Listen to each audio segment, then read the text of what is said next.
puso ng saging, puso ng nakakayo, puso ng tao, siyempre.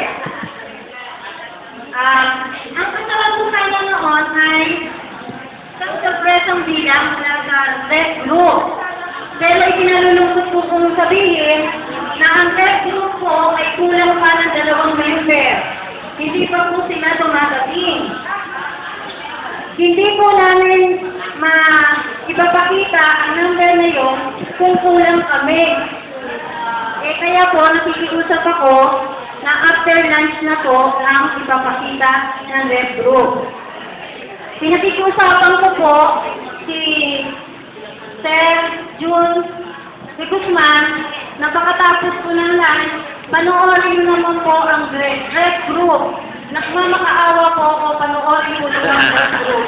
Ang hulat ka, huwag po kayo uuwi after lunch dahil papakitaan kayo ng red group ng kanilang presentation. Ewan ko po kung anong nagawin sa akin ni Ma'am Kaimol. Naku, mahawag niyo akong batuhin. Wow! Kapag na naman po. Okay po ay, nandun na po, meron na po tayong lunch.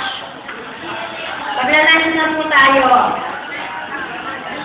Wala pa po kasi si Ma'am Ma'am Amor Studio.